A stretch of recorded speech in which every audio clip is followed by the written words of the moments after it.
Salam, selamat pagi Bapak Ibu terkasih dalam Tuhan Yesus Kristus. Kami mengucapkan selamat datang dan selamat berbakti kepada jemaat sekalian, khususnya kepada Bapak Ibu, Saudara-saudari yang baru pertama kali beribadah di GKPI Jemaat Citerep. Kiranya kasih dan damai sejahtera dari Tuhan kita Yesus Kristus menyertai kita sekalian. Sebelum kita masuk ke dalam ibadah kita Minggu tanggal 9 Mei 2021, mohon perhatian untuk beberapa salam dan informasi. Berita duka cita, Sektor 17 telah berpulang ke rumah Bapa di surga, almarhum Bapak Mijen Sitindaun pada hari Minggu tanggal 2 Mei 2021 di Citerep. Majelis dan segenap jemaat mengucapkan turut berduka cita yang sedalam-dalamnya, dan semoga keluarga yang ditinggalkan diberi penghiburan sejati oleh Tuhan Yesus Kristus.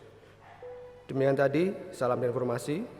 Kita akan mempersiapkan hati kita untuk masuk dalam ibadah kita. Kita akan masuk dalam saat teduh.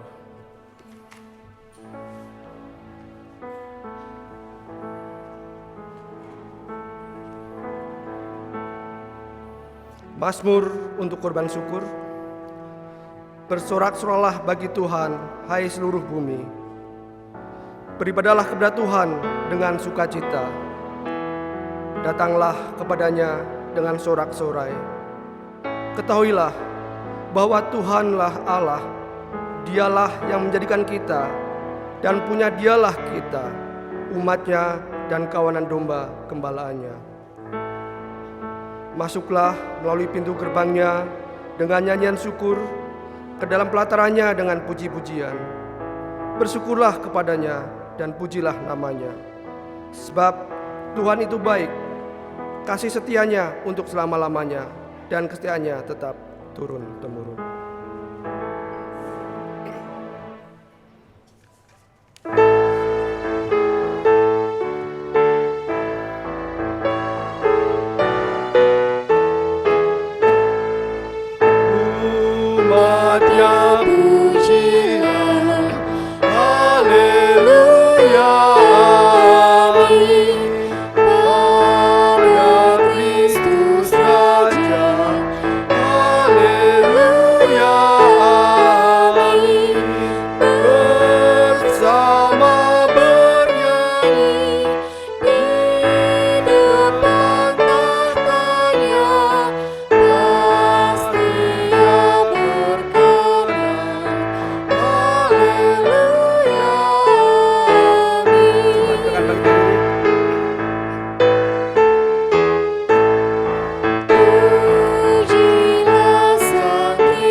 Jemaat sekalian, mari kita tabiskan akan ibadah ini.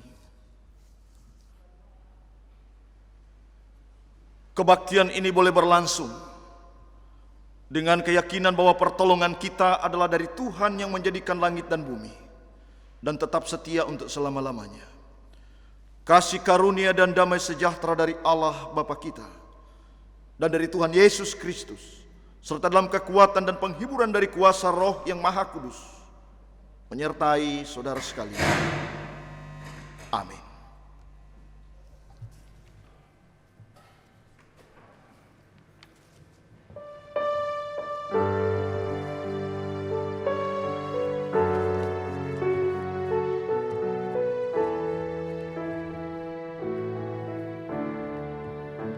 Kasih Allah amat besar yang tak dapat kulukiskan, lebih tinggi dari bintang, lebih dalam dari lautan.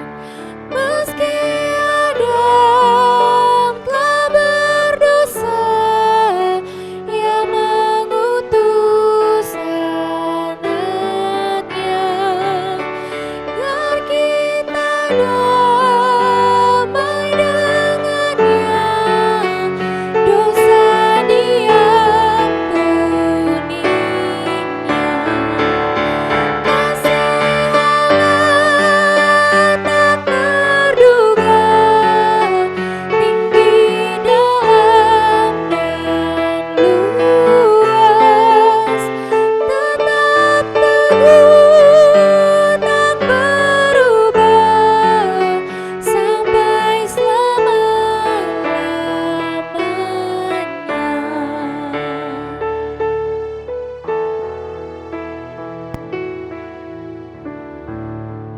Jemaat sekalian, kita akan bersaksi mengeluarkan pengakuan iman kita bersama jemaat segala abad di seluruh dunia. Pengakuan iman rasuli. Aku percaya kepada Allah, Bapa yang Maha Kuasa, Khalik langit dan bumi, dan kepada Yesus Kristus, anaknya yang tunggal Tuhan kita, yang dikandung daripada Roh Kudus, lahir dari anak darah Maria, yang menderita sengsara di bawah pemerintahan Pontius Pilatus, disalibkan, mati dan kuburkan, turun dalam kerajaan maut. Pada hari yang ketiga, bangkit pula dari antara orang mati, naik ke surga, duduk sebelah kanan Allah, Bapa yang Maha Kuasa, dan dari sana Ia akan datang untuk menghakimi orang yang hidup dan yang mati. Aku percaya kepada Roh Kudus, gereja yang kudus dan am, persekutuan orang kudus, pengampunan dosa, kebangkitan tubuh, dan hidup yang kekal. Amin. Jemaat silakan duduk kembali.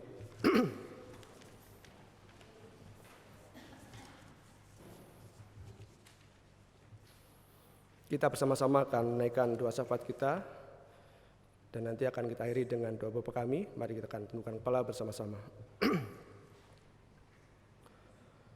Bapa di surga, segala pujian dan ucapan syukur kami naikkan kepadamu ya Bapa, dalam doa dan permohonan kami pada saat ini. Bapa, sebelum kami menaikkan pokok doa kami ini ya Bapa, saat ini kami umat-Mu merendahkan diri di hadirat-Mu untuk memohon pengampunan atas semua dosa dan salah kami ya Bapa.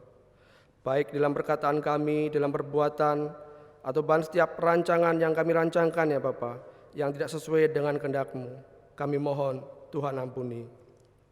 Demikian juga ya Tuhan, kami menaikkan syukur kami kepadamu atas penyertaan Tuhan di dalam kehidupan kami, baik itu dalam pekerjaan serta usaha kami, pendidikan bagi anak-anak kami, serta kesehatan yang telah Engkau berikan kepada kami ya Bapa. Terlebih lagi kami bersyukur oleh karena Engkau telah memberkati program dan kegiatan gerejamu ini di sepanjang bulan April ya Bapa, di mana boleh berlangsung dengan baik ya Bapa, dan tentunya ini oleh karena pertolongan serta penyertaan Tuhan semata ya Bapa. Bapa, saat ini kami juga mendoakan untuk seluruh jemaat GKPI Citerep, GKPI Karawaci dan Kapanunggal, Jemaat dengan segala pergumulannya, kiranya Engkau ya Tuhan yang akan menolong.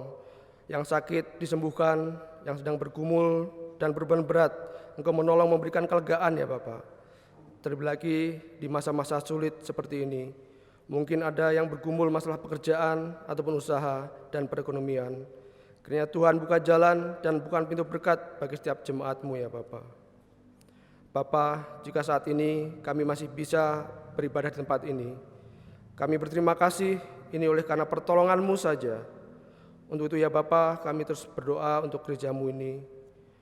Kami berdoa untuk seluruh hamba Tuhan, untuk majelis penatua, diaken, dan pelayan-pelayan Tuhan yang lain, termasuk pengerja-pengerja gereja yang lainnya ya Bapa. Kiranya Engkau terus memimpin dalam kehidupan dan pelayanannya, dan Tuhan juga memberkati dengan kesehatan dan kekuatan. Demikian pula kami mendoakan untuk seluruh kegiatan dan program-program gereja kami ke depannya ya Bapa. Kiranya Engkau juga berkenan menolong, sehingga semuanya dapat berjalan sesuai dengan kehendak-Mu.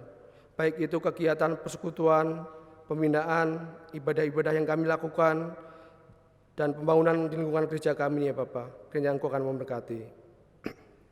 Tuhan, saat ini kami juga berdoa untuk majelis sinode GKPI. Bila Tuhan memberkati dan memberikan hikmat dan kemampuan kepada seluruh majelis sinode untuk menjalankan tugas-tugasnya, sehingga semua bidang di bawah kemajelisan sinode dapat berjalan dengan baik. Demikian pula Tuhan, doa kami untuk gereja-gereja di wilayah Bogor yang tergabung dalam BKSG maupun GIS, bahkan seluruh gereja dan jemaat Tuhan dimanapun berada. Kiranya Tuhan memberkati dan memimpin umat-Mu, sehingga gereja dapat menjalankan fungsi dan tugasnya untuk menjalankan amanat agung-Mu dan menjadi berkat dimanapun kami berada ya Tuhan. Dan saat ini kami kembali berdoa untuk negara dan bangsa kami ya Tuhan. Kami berdoa untuk Presiden dan Wakil Presiden serta jajarannya, baik yang berada di pemerintahan pusat ataupun pemerintahan daerah. Kiranya Tuhan memampukan mereka semua untuk menjalankan tugas masing-masing dengan bertanggung jawab. Terlebih lagi di masa-masa sulit saat ini, dengan adanya pandemi yang membuat setiap kebijakan harus memperhatikan dan mempertimbangkan faktor kesehatan dan keselamatan manusia ya Bapa. Dan doa kami semua ya Bapa, kiranya kami semua Engkau mampukan untuk melewati masa-masa sulit ini, serta kiranya Engkau memberikan kesadaran kepada seluruh umat manusia di muka bumi ini untuk menjaga daya tahan tubuh dan menjaga kesehatan ya Bapa, sehingga protokol-protokol kesehatan yang dianjurkan dapat dijalankan dan pandemi ini tidak berkepanjangan ya Bapa. Inilah ya Bapa doa dan permohonan kami yang kami naikkan kepadamu di dalam nama Tuhan Yesus, Tuhan dan Juru Selamat kami yang telah mengajar kami doa Bapa kami. Bapa kami yang di surga, dikuduskanlah namamu, datanglah kerajaanmu, jadilah kehendak-Mu di bumi seperti di surga. Berikanlah kami pada hari ini makanan kami yang secukupnya, dan ampunilah kami kesalahan kami, seperti kami juga mengampuni orang yang bersalah kepada kami. Dan janganlah membawa kami ke dalam pencobaan, tetapi lepaskanlah kami daripada yang jahat, karena Engkau-lah yang punya kerajaan dan kuasa dan kemuliaan sampai selama-lamanya. Amin.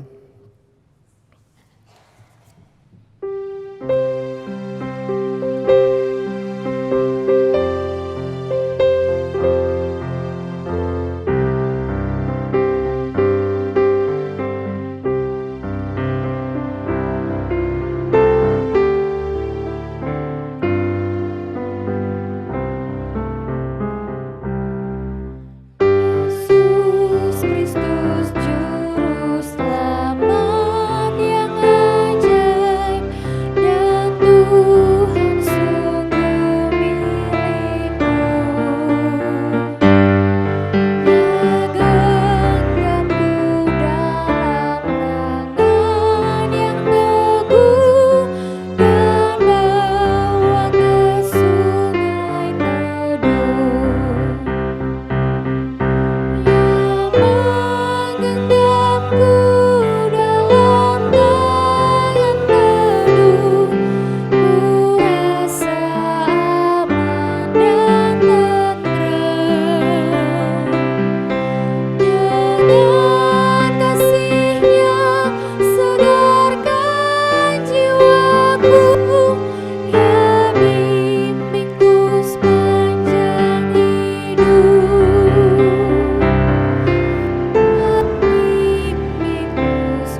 kita akan membacakan bacaan pertanggapan yang diambil dari KPPK. Pengharapan orang Kristen. Tuhan adalah bagianku, kata jiwaku. Oleh sebab itu, aku berharap kepadanya. Adalah baik menanti dengan diam pertolongan Tuhan. Sebab kita diselamatkan dalam pengharapan, tetapi pengharapan yang dilihat, bukan pengharapan lagi, sebab bagaimana orang masih mengharapkan apa yang dilihatnya. Tetapi jika kita mengharapkan apa yang tidak kita lihat, kita menantikannya dengan tekun. Pengharapan itu adalah sauh yang kuat dan aman bagi jiwa kita yang telah dilabuhkan sampai ke belakang tabir. Setiap orang yang menaruh pengharapan itu kepadanya, menyucikan diri sama seperti Dia yang adalah suci. Terpujilah Allah dan Bapa Tuhan Yesus Kristus, yang karena rahmat-Nya yang besar telah melahirkan kita kembali oleh kebangkitan Yesus Kristus dari antara orang mati kepada suatu hidup yang penuh pengharapan.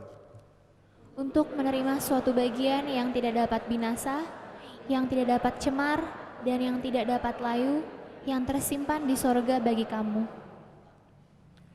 Yaitu kamu yang dipelihara dalam kekuatan Allah karena imanmu, sementara kamu menantikan keselamatan yang telah disediakan untuk dinyatakan di zaman akhir. Semoga Allah, sumber pengharapan, memenuhi kamu dengan segala sukacita dan damai sejahtera dalam iman kamu, supaya oleh kekuatan Roh Kudus kamu berlimpah-limpah dalam pengharapan. Firman Tuhan dalam 2 Korintus 9 ayat 7, hendaklah masing-masing memberikan menurut kerelaan hatinya, jangan dengan sedih hati atau karena paksaan, sebab Allah mengasihi orang yang memberikan dengan sukacita. Sebagai rasa ucapan syukur kepada Tuhan atas berkat-Nya, mari kita memberikan persembahan bagi Allah.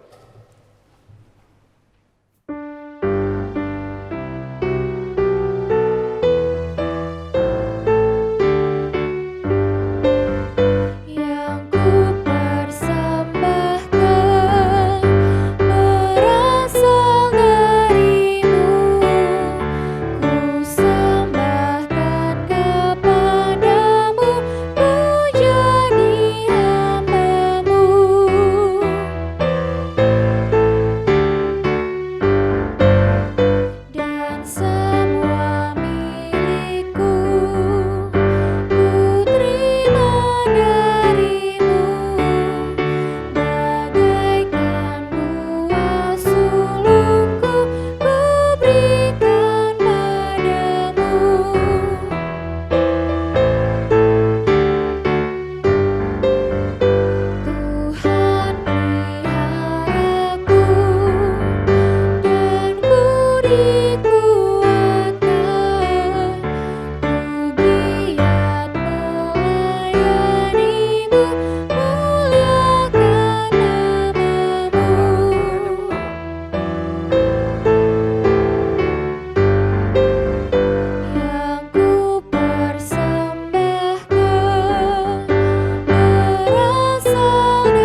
Kembali kami menaikkan syukur kami ke hadirat-Mu ya Bapa, oleh karena kasih, kemurahan, serta berkat Tuhan yang selalu baru dan tercurah bagi kami ya Bapa.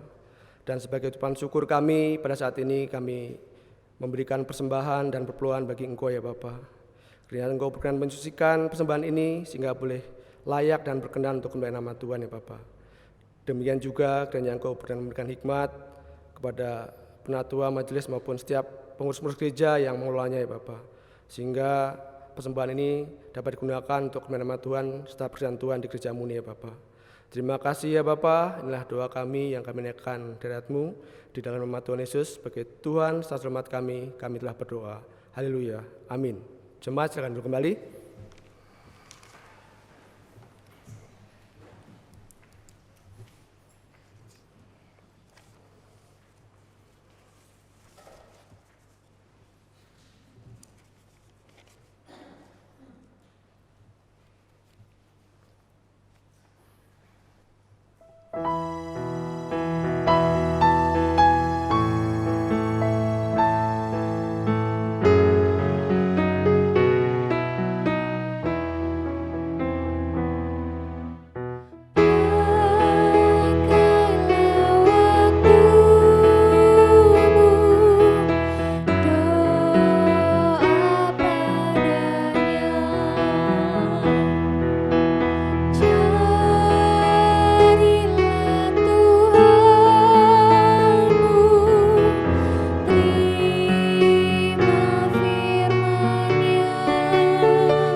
Bersatu hati kita akan berdoa. Terima kasih Tuhan buat kasih setia-Mu di dalam hidup kami Tuhan. Benar seperti pujian ini yang mengingatkan kepada kami bahwa kami harus memakai kesempatan yang ada, waktu yang ada untuk berdoa kepada-Mu. Maka biarlah Tuhan hidup kami dipenuhi dengan doa, dipenuhi dengan syafaat. Karena itu adalah satu tanda daripada orang yang beriman, orang yang berpengharapan kepada Tuhan. Dan saat ini biarlah firman-Mu berbicara bagi kami. Biarlah ketika kami mendengar, Tuhan juga memberikan kami hikmat untuk kami bisa mengerti, memahami. Dan juga Tuhan ajarkan kepada kami untuk melakukan apa yang menjadi kehendak Tuhan di dalam hidup kami. Terpuji nama-Mu Tuhan, kami serahkan seluruh hidup kami di dalam tangan pengasihan Tuhan. Tuhan juga pakai hamba-Mu ini Tuhan. Pakai hamba-Mu sebagai saluran berkat. Sehingga biarlah pelayanan hamba-Mu tidak menjadi sia-sia, tapi menjadi berkat bagi jemaat dan juga untuk kemuliaan bagi nama Tuhan. Terpuji nama Tuhan. Di dalam nama Tuhan Yesus kami berdoa dan mengucap syukur. Amin. Shalom. Bapak Ibu yang terkasih di dalam nama Tuhan, puji Tuhan kita sampai hari ini bisa hadir, bisa ada. Itu semuanya adalah karena kebaikan Tuhan, penyertaan Tuhan, anugerah Tuhan yang berlimpah di dalam kehidupan kita. Jadi kalau sampai hari ini kita ada, itu semuanya bukan karena kuat dan gagah perkasa kita, tapi semuanya adalah karena Tuhan. Bapak Ibu yang terkasih di dalam nama Tuhan, firman Tuhan hari ini bertemakan tentang doa yang penuh pengharapan, yang terambil di dalam dua bagian ayat firman Tuhan. Yang pertama di dalam Mazmur 145 ayat yang ke-18. Mazmur 145 ayat 18, saya akan membacakan untuk kita semuanya. Tuhan dekat pada setiap orang yang berseru kepadanya. Pada setiap orang yang berseru kepadanya dalam kesetiaan. Berikutnya Lukas 18. Lukas 18 ayat yang pertama sampai dengan ayat yang ke-8. Saya akan membacakan untuk kita semuanya. Yesus mengatakan satu perumpamaan kepada mereka untuk menegaskan bahwa mereka harus selalu berdoa dengan tidak jemu-jemu. Katanya, dalam sebuah kota ada seorang hakim yang tidak takut akan Allah dan tidak menghormati seorang pun. Dan di kota itu ada seorang janda yang selalu datang kepada hakim itu dan berkata, "Belalah hakku terhadap lawanku." Beberapa waktu lamanya hakim itu menolak. Tapi kemudian ia berkata dalam hatinya, "Walaupun aku tidak takut akan Allah dan tidak menghormati seorang pun, namun karena janda ini menyusahkan aku, baiklah aku membenarkan dia, supaya jangan terus saja ia datang dan akhirnya menyerang aku." Kata Tuhan, "Camkanlah apa yang dikatakan hakim yang lalim itu. Tidakkah Allah akan membenarkan orang-orang pilihannya yang siang malam berseru kepadanya? Dan adakah ia mengulur-ulur waktu sebelum menolong mereka? Aku berkata kepadamu, ia akan segera membenarkan mereka. Akan tetapi, jika anak manusia itu datang, adakah ia mendapati iman di bumi?" Puji Tuhan. Berbahagialah mereka yang membaca, merenungkan, serta melakukan kebenaran firman Tuhan di dalam kehidupannya hari lepas hari.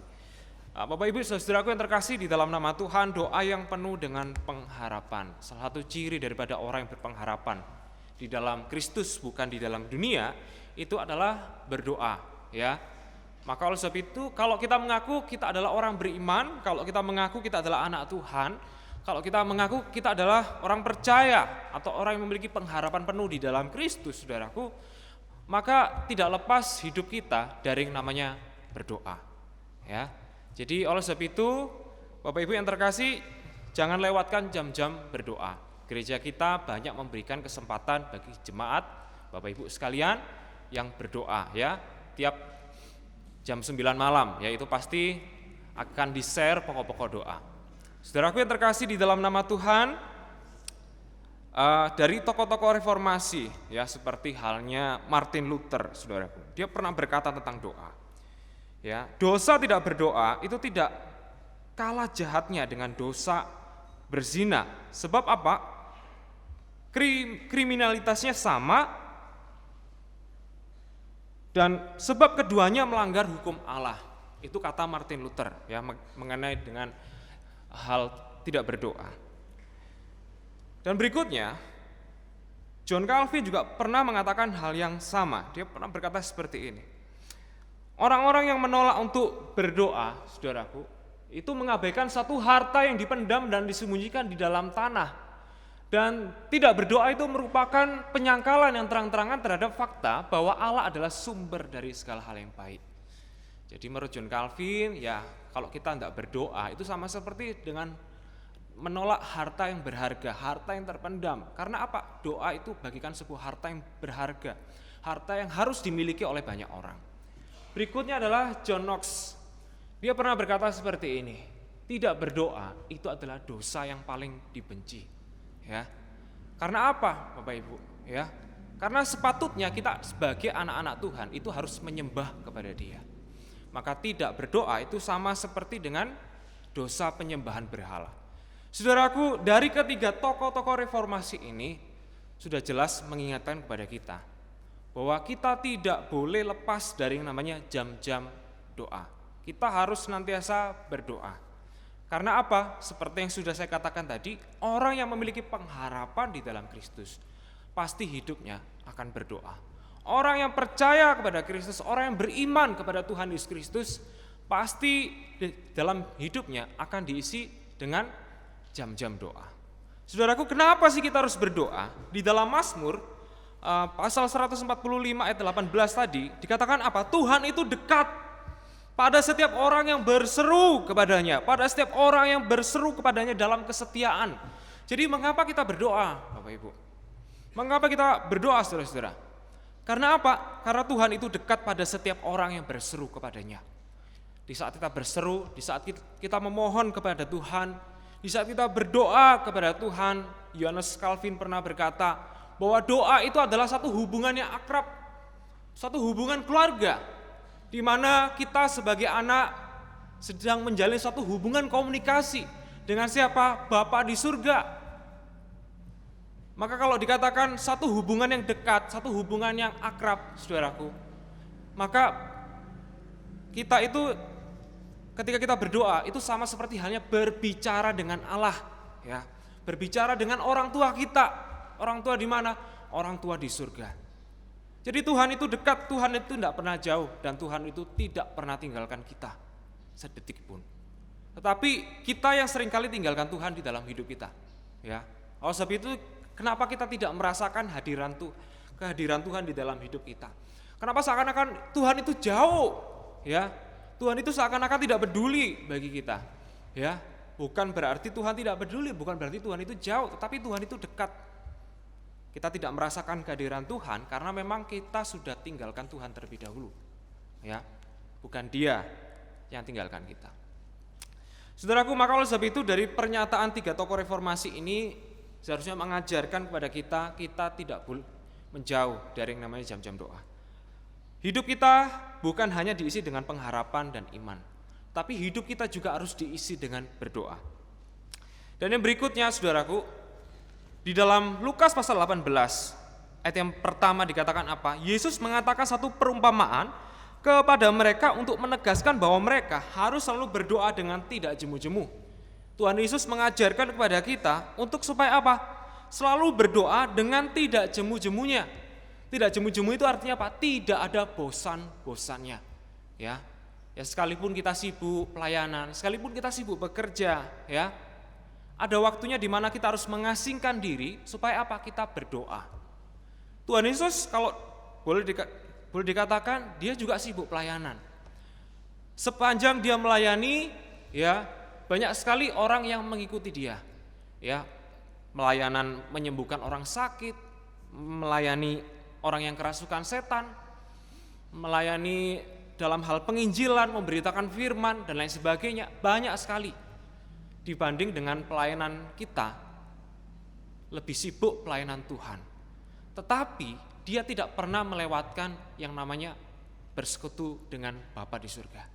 Dia tidak pernah melewatkan yang namanya jam-jam doa. Malahan dikatakan di dalam firman Tuhan, seringkali dia itu mengajak siapa? Para murid untuk mengasingkan diri dari kerumunan banyak orang.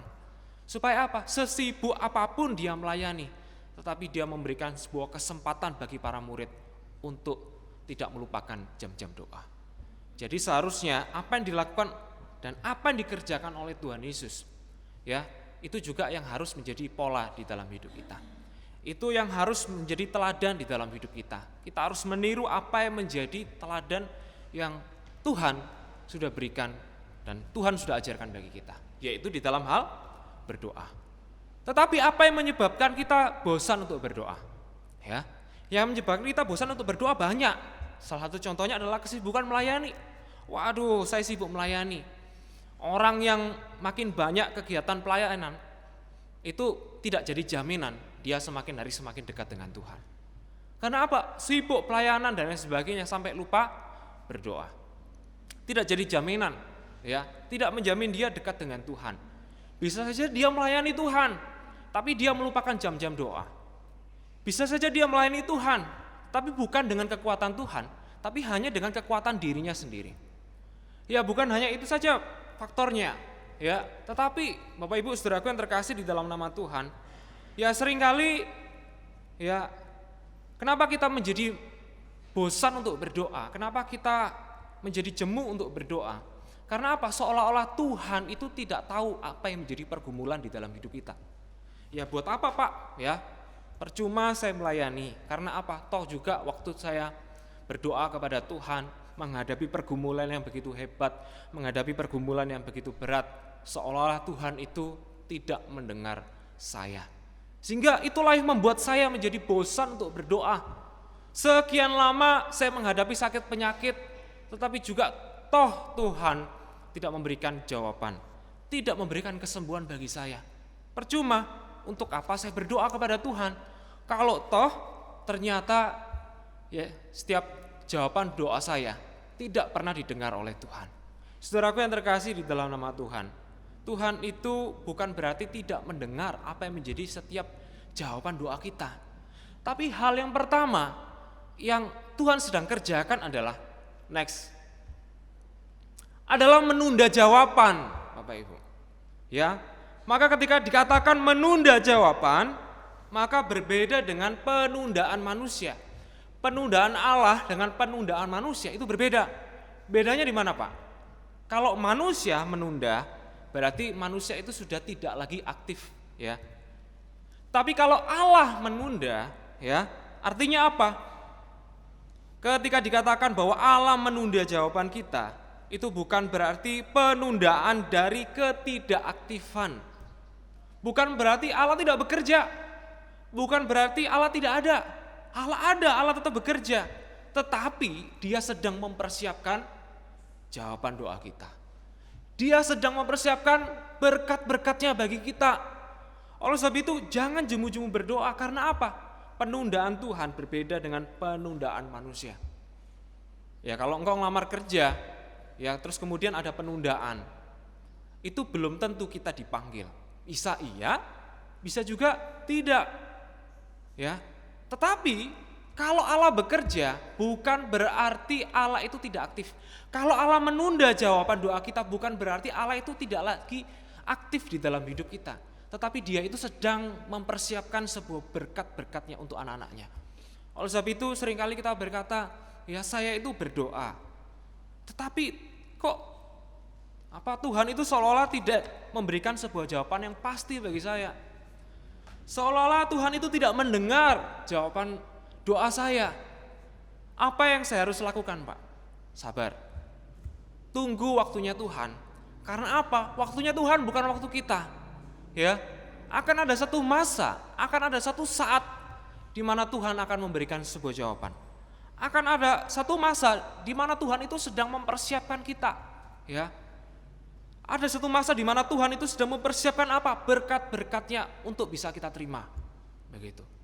Maka di saat kita menerima jawaban dari Tuhan, di saat kita menerima berkat dari Tuhan, kita akan takjub bahwa ternyata ya Tuhan itu bekerja di dalam hidup kita semuanya. Tuhan itu bekerja di dalam hidup saya dan Bapak Ibu sekalian. Tuhan itu bekerja di dalam hidup saya dan saudara-saudara sekalian. Jadi jangan jemu-jemu berdoa. Kalau hari ini belum dijawab sama Tuhan, ya kalau besok, kalau sampai 10 tahun mendatang belum juga dijawab sama Tuhan, tetap berdoa. Jangan bosan. Dan yang berikutnya, Tuhan bukan juga menunda jawaban, tetapi ya Tuhan itu sedang apa? Melatih dan menguji iman kita. Ya. Oleh sebab itu dikatakan jangan bosan-bosan berdoa. Ya. Karena apa? Tuhan itu sedang melatih dan menguji iman kita, itu alasan yang kedua. Ya. Maka kalau kita berdoa terus kemudian jawaban doa kita belum dijawab sama Tuhan, kita harus apa? Doanya harus apa? Mengucap syukur. Mengucap syukurnya seperti apa?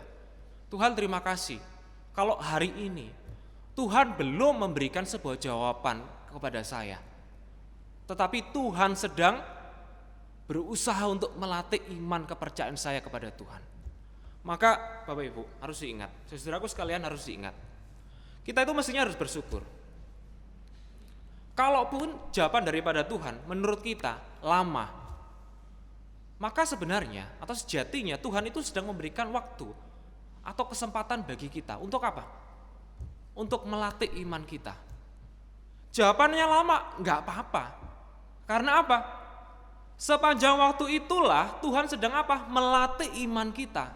Supaya apa? Iman kita ini lebih bergantung kepada Tuhan. Bukan bergantung kepada dunia ini. Supaya apa? Kita menaruh pengharapan kita kepada siapa? Kepada Tuhan, bukan kepada dunia ini. Maka makin lama jawaban yang diberikan oleh Tuhan, makin lama kita berlatih untuk mengandalkan Tuhan selama kita hidup. Jadi kalau hari ini ya belum dijawab sama Tuhan, sudah 10 tahun berdoa, 20 tahun berdoa, belum dijawab sama Tuhan. Ingat, kita itu sedang dilatih sama Tuhan. Dilatih untuk apa? Mengandalkan Tuhan di dalam hidup kita. Ya. Nah, juga bukan berarti Tuhan tidak menjawab karena apa? Kita ini sedang berdoa di dalam keheningan, Bapak Ibu. Maka Bapak Ibu, Tuhan itu pasti akan memberikan sebuah jawaban di dalam apa? Keheningan. Seolah-olah tidak ada mujizat. Seolah-olah Tuhan tidak bekerja di dalamnya, tetapi di balik semuanya itu Tuhan memberikan jawaban. Di mana? Di balik kesunyian, di balik keheningan. Seolah-olah tidak ada mujizat, seolah-olah tidak ada Allah di sana, tetapi di balik keheningan itu Allah bekerja untuk menyatakan apa? Berkat-berkatnya bagi kita. Bapak Ibu, kita seharusnya ini ya belajar tentang kitab Ester. Nah, Bapak Ibu yang atau saudara-saudaraku sekalian yang saat ini baca Alkitab dan kemudian sampai di dalam pembacaan kitab Ester, teruskan saja baca kitab Ester. Kenapa, Bapak Ibu? Karena ternyata di dalam kitab Ester itu tidak pernah kita akan jumpai nama Tuhan tertulis di dalamnya. Maka oleh sebab itu Bapak Ibu sedikit saja ini sharing kas ya.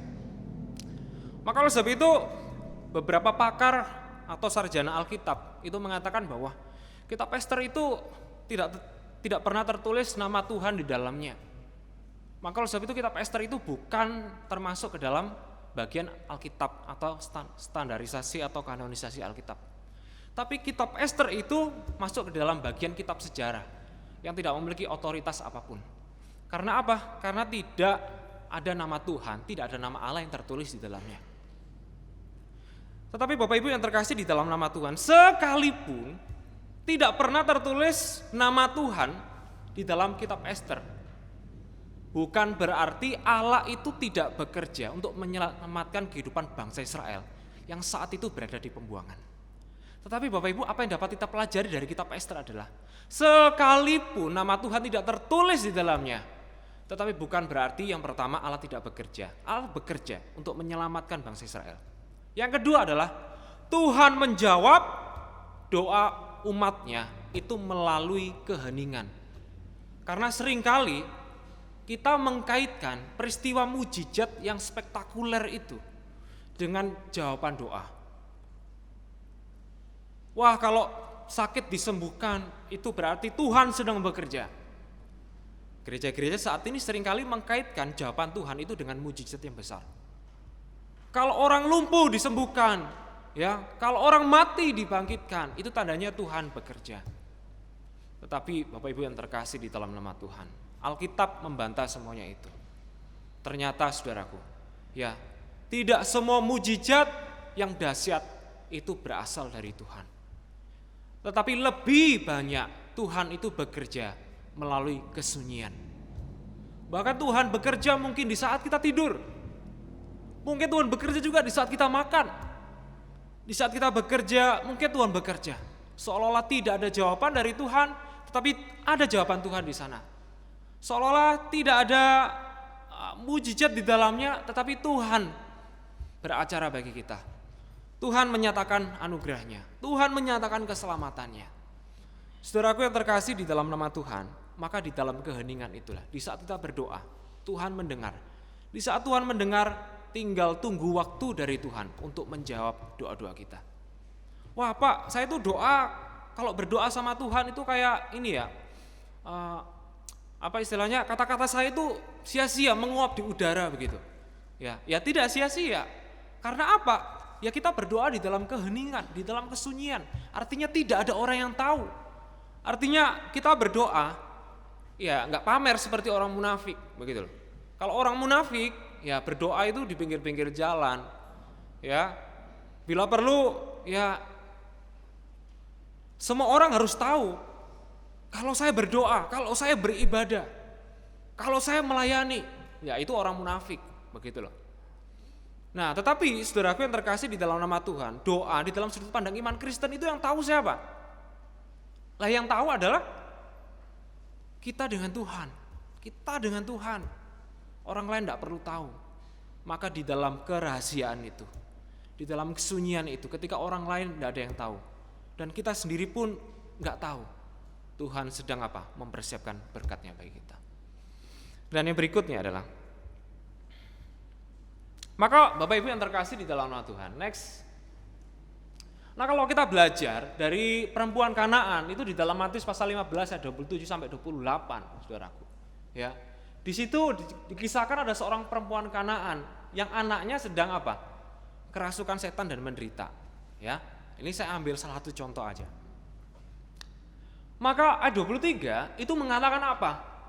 Perhatikan kalimat yang saya blok hitam. Tetapi Yesus sama sekali tidak menjawab. Maka pada ayat yang ke-28 dikatakan apa? Di sana Tuhan memberikan jawaban.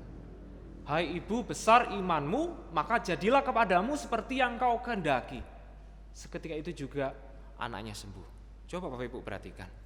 Dari ayat yang dari ayat yang ke-22 sampai dengan ayat 28. 23 ya. Ayat 23 mengatakan Yesus sama sekali tidak menjawab. Tetapi mengapa pada ayat 28 dikatakan Yesus menjawab?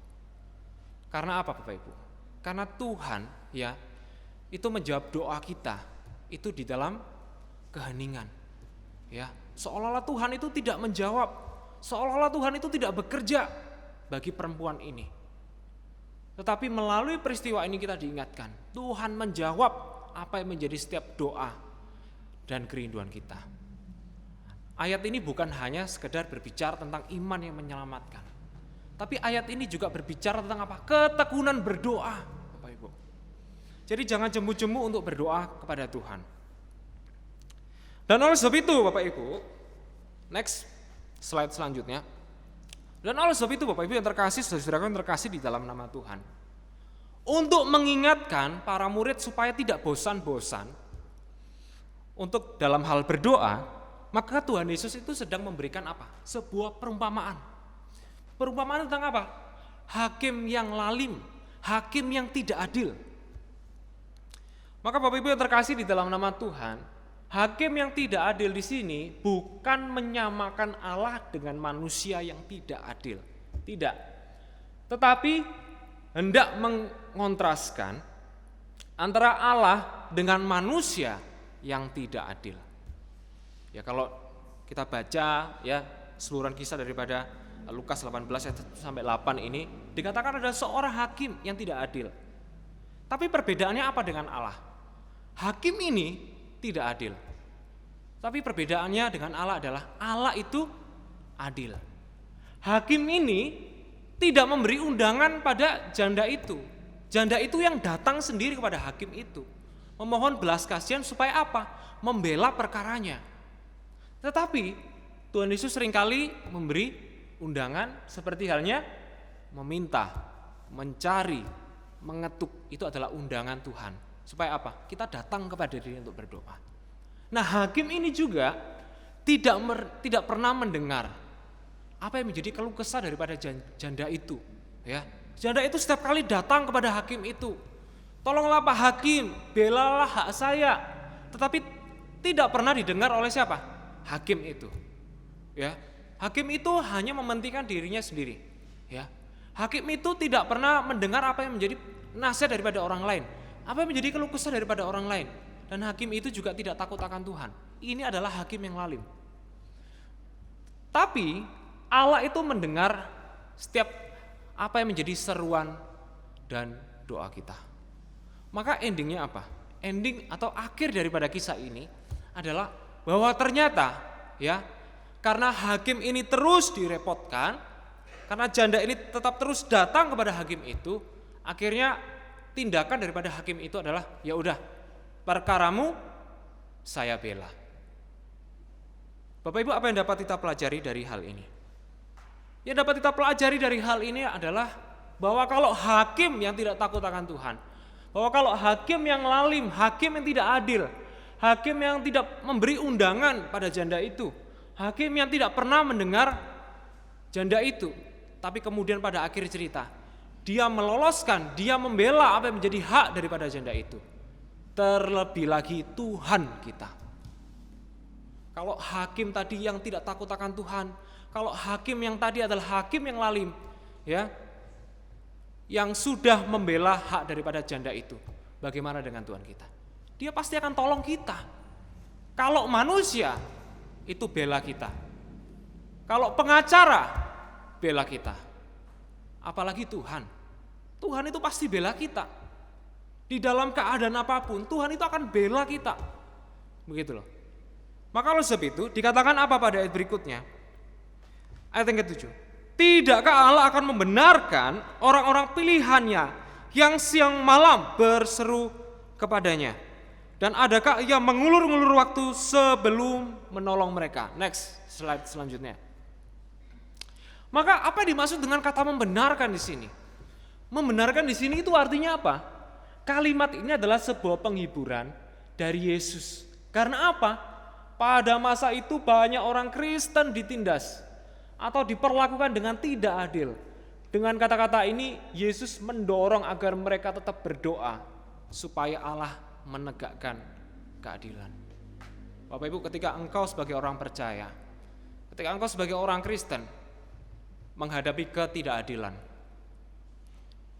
di mana engkau berada saat ini, engkau mungkin dikucilkan, engkau mungkin dibuang oleh keluargamu, karena kita mungkin memilih lebih ikut Tuhan, ikut Kristus daripada ikut dunia. Mungkin keluarga kita sudah anggap kita mati karena kita jadi orang percaya, karena kita jadi orang Kristen. Mungkin orang tua kita, mungkin anak kita, mungkin tidak lagi menganggap kita adalah bagian daripada keluarga. Mungkin kita dibenci oleh masyarakat bukan karena kita berbuat jahat, tapi karena identitas kita sebagai anak-anak Tuhan. Kita mungkin diperlakukan tidak adil, saudaraku, di dalam pekerjaan kita, karena kita adalah orang percaya. Kita mendapatkan diskriminasi, kita tidak mendapatkan keadilan di negara ini.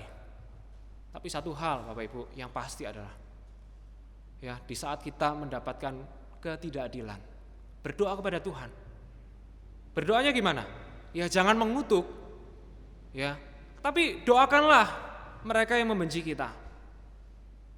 Doakanlah mereka yang menganiaya kita. Itu adalah kata firman Tuhan. Supaya apa? Hatinya Tuhan jamah. Supaya apa? Mereka bisa kenal Tuhan sebagai Tuhan dan Juru Selamat. Di saat kita tidak diperlakukan tidak adil, atau mungkin bukan hanya tidak adil saja, atau mungkin di saat kita menghadapi pergumulan yang begitu berat, menghadapi sakit penyakit, menghadapi tekanan, Bapak Ibu, menghadapi persoalan hidup yang berat, seakan-akan membuat hidup kita kemudian jadi putus asa, jadi hilang pengharapan, dan kemudian kita mulai malas dan bosan berdoa. Firman Tuhan hari ini ajarkan, Tuhan akan membenarkan orang-orang pilihannya, bukan membenarkan ketika Bapak, Ibu, saudara-saudaraku sekalian berbuat salah. Yang salah tetap salah, yang salah akan dihukum oleh Tuhan. Tetapi Bapak Ibu, yang dimaksud di sini adalah menghadapi pergumulan, ketidakadilan di dalam hidup, maka Tuhan akan membenarkan. Maka ada satu pepatah dari orang Jawa, Gusti Allah, Gusti Yesus itu mboten sari. Artinya apa? Tuhan itu tidak pernah tertidur. Gusti Yesus mboten sari. Tuhan yang kita sembah tidak pernah dia tertidur. Dia pasti akan melihat apa yang dihadapi oleh anak-anaknya. Dia pasti akan melihat apa yang dialami oleh anak-anaknya saat ini. Oleh sebab itu, kalau hari ini Bapak Ibu yang terkasih, saudara-saudaraku yang terkasih, jawaban doa kita belum dijawab sama Tuhan, berdoa terus kepada Tuhan. Karena apa? Karena firman Tuhan katakan, tidakkah Allah akan membenarkan orang-orang pilihannya yang siang malam berseru kepadanya? Adakah ia mengulur-ngulur waktu sebelum menolong mereka? Tidak, dia tidak akan mengulur-ngulur waktu. Kalau kita pernah menghadapi ketidakadilan dari orang-orang yang berbuat jahat kepada kita, maka saudaraku, firman Tuhan itu mengatakan bahwa Tuhan itu sabar. Sabar kepada siapa? Sabar kepada orang-orang jahat. Supaya apa? Diberikan satu kesempatan pada mereka. Untuk apa? Bertobat. Tuhan itu sabar, panjang sabar dia. Bukan hanya kepada anak-anaknya dia sabar, tapi dia juga sabar kepada siapa? Kepada orang-orang yang jahat. Supaya apa? ada waktu di mana orang jahat itu mengalami pertobatan di dalam hidupnya. Dan Tuhan bekerja di dalamnya. Tetapi saudaraku dikatakan, ya Tuhan itu tidak mengulur-ngulur waktu. Ya artinya apa? Ketika kita menghadapi ketidakadilan, pergumulan di dalam hidup, sakit penyakit, Tuhan itu akan bersegera menolong kita. Dia tidak pernah menunda waktunya untuk menolong anak-anaknya. Ketika anaknya menjerit sekalipun, ketika anaknya memohon doa kepadanya, maka dikatakan di dalam Mazmur 145 ayat 18. Dikatakan apa? Tuhan bukan hanya sekedar mengulur waktu, tetapi Dia dekat dengan kita. Coba bayangkan Bapak Ibu, di saat kita berdoa, benarkah Allah itu tidak ada? Di saat kita berdoa, benarkah Allah itu jauh sekali dari hidup kita? Di saat kita berdoa, benarkah Allah tidak mendengar kita? Coba bayangkan. Betapa sedihnya hati Tuhan ketika kita menganggap Dia enggak ada. Padahal Dia sedang berada di sisi kita. Bapak Ibu yang terkasih, maka oleh sebab itu, hari-hari ini banyak sekali orang yang putus asa. Hari-hari ini banyak sekali orang yang menghadapi ketidakpastian di dalam hidup. Ya mungkin pengaruhnya adalah karena mungkin pandemi. Itu bisa. Banyak orang kehilangan pekerjaan. Banyak orang merasa sedih di dalam hidupnya. Seakan-akan hidup saya ini untuk apa sih? Hidup saya itu sama seperti binatang yang dilahirkan di dalam dunia ini hanya untuk mati.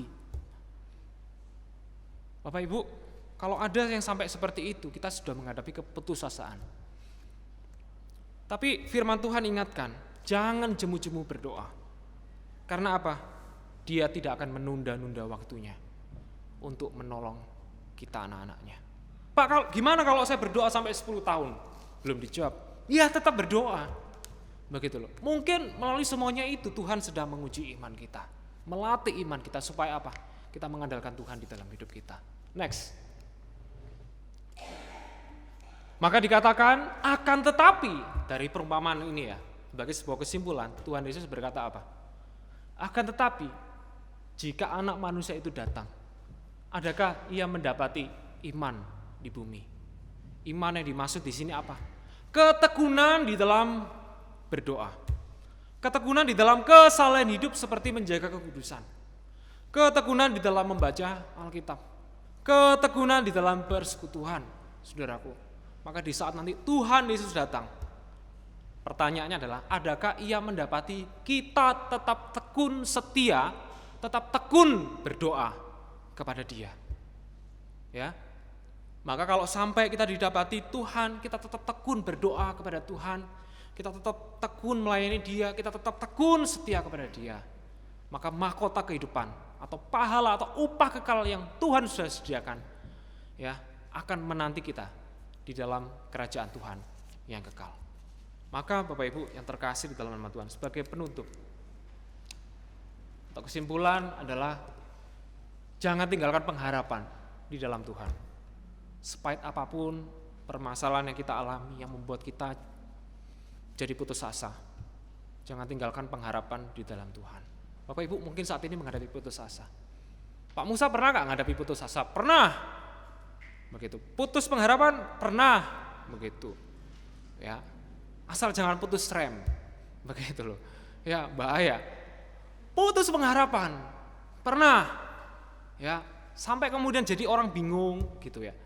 Dan lain sebagainya, apa yang harus saya kerjakan, apa yang saya harus lakukan? Bingung dan lain sebagainya, nggak tahu apa yang harus saya lakukan di dalam hidup ini. Pernah, Bapak Ibu. Ya. Tetapi di balik semuanya itu, sebenarnya Tuhan ingin ajarkan kepada siapa? Saya dan Bapak Ibu sekalian. Untuk apa? Tetap bertekun di dalam pengharapan. Ya, saya ngomong seperti ini, Bapak Ibu ingat ya. Saya ngomong seperti ini bukan hanya untuk Bapak Ibu sekalian, tapi firman Tuhan ini juga menegur saya secara pribadi, mengingatkan saya. Maka ketika saya baca firman Tuhan, saya kembali digairahkan. Oh iya, saya sudah putus pengharapan, putus asa di dalam hidup. Tapi firman Tuhan mengajarkan kepada kita semuanya, jangan jemu-jemu berdoa. Kalau hari ini kita berdoa belum dijawab, tetap berdoa terus pada Tuhan. Terus kemudian apa? pengharapan. Ingat, kalau kita ngaku orang yang berpengharapan di dalam Tuhan, kalau kita mengaku orang yang berpengharapan di dalam Yesus, pengharapan itu diwujudkan dalam apa? Berdoa. Bapak Ibu ngaku orang yang berpengharapan, tapi tidak berdoa. Bapak Ibu bukan orang yang berpengharapan. Bapak Ibu sama seperti halnya orang yang tidak mengenal Tuhan. Tapi kalau kita ngaku saya adalah orang yang berpengharapan, saya adalah anak Tuhan, saya adalah murid Kristus, ada Kristus, ada Tuhan di dalam hidup saya, ya, maka pengharapan itu seharusnya diwujudkan di dalam apa? Berdoa. Firman Tuhan memberkati kita semuanya. Mari kita bersatu hati, kita berdoa.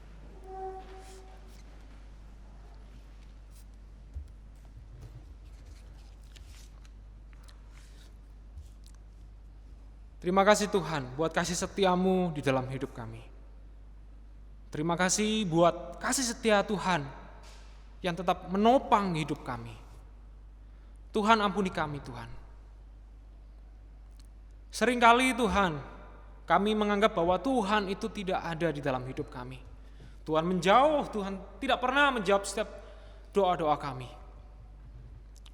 Tapi satu hal yang pasti adalah bahwa firman Tuhan pada pagi hari ini mengajarkan kepada kami bahwa sebagai orang yang berpengharapan di dalam Kristus Yesus, kami harus meletakkan setiap pergumulan kami di bawah kaki salib Tuhan. Kalau hari ini jawaban doa kami belum dijawab oleh Tuhan, kami percaya itu adalah sebagai latihan iman. Karena akan ada satu masa, ada satu waktu di mana Tuhan akan menjawab apa yang menjadi pokok-pokok doa kami.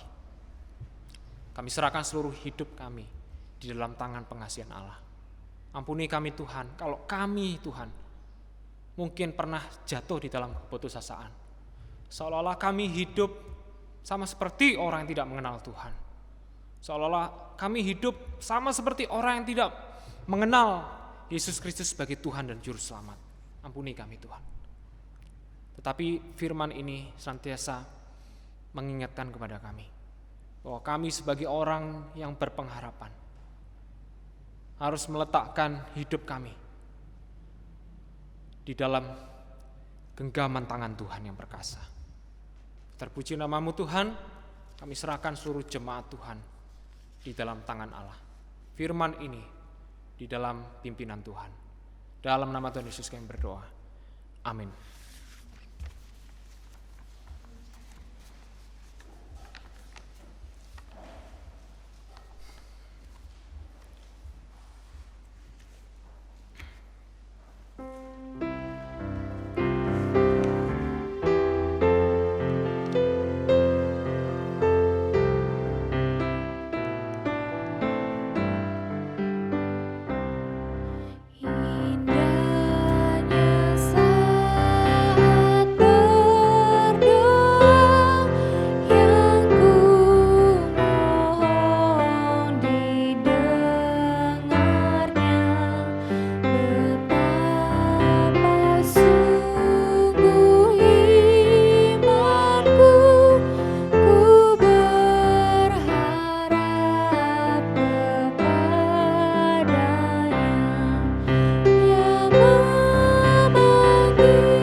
Puji-pujian bagi kemuliaan nama Tuhan.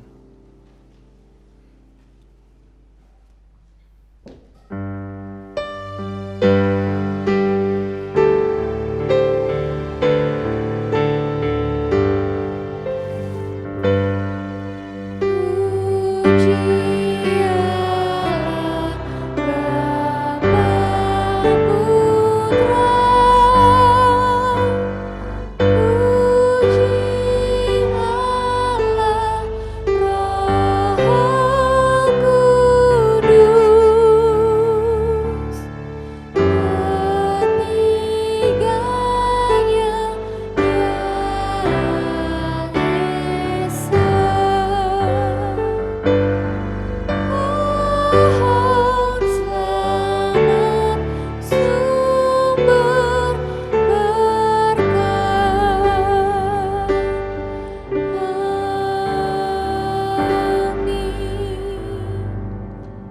Jemaat sekalian, arahkanlah hatimu kepada Tuhan. Pulanglah dengan damai sejahtera. Peliharalah akan firman-Nya. Berharaplah sungguh-sungguh hanya kepadanya. Jadilah saksinya dan terimalah berkat Tuhan. Tuhan memberkati engkau dan melindungi engkau. Tuhan menyinari engkau dengan wajah-Nya dan memberi engkau kasih karunia. Tuhan menghadapkan wajah-Nya kepadamu dan memberi engkau damai sejahtera. Anugerah Tuhan Yesus Kristus dan kasih Allah serta persekutuan dengan Roh Kudus menyertai saudara sekalian, sekarang ini sampai selama-lamanya. Amin.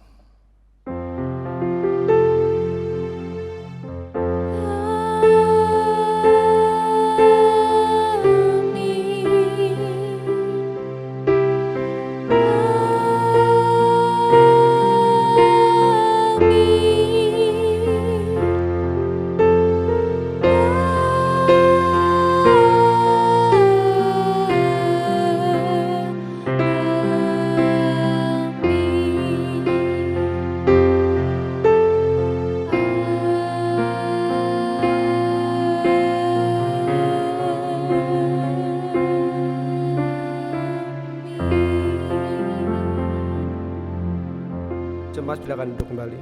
Kita akan masuk dalam satu sejenak.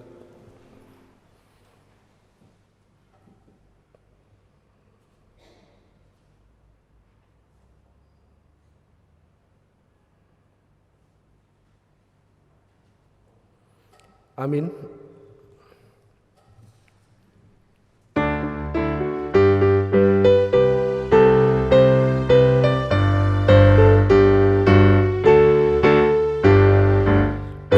Jauh sana gelap dosa mengurung ribuan jiwa menuju binasa. Siapa rela mau beritakan Injilnya, menuntut tumpahannya beritakan. Kuasa ada padaku, kuasa ada padaku. Pergi ke ujung bumi, kabarkan Injilku akan besertamu.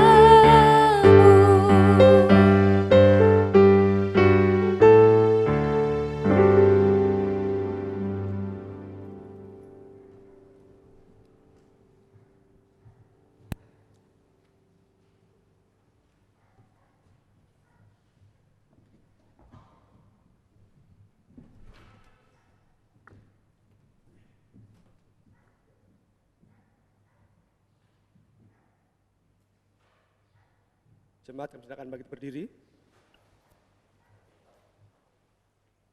Kami segenap penata ibadah Minggu 9 Mei 2021 mengucapkan selamat dari Minggu, Tuhan Yesus memberkati. Jemaat silakan duduk kembali.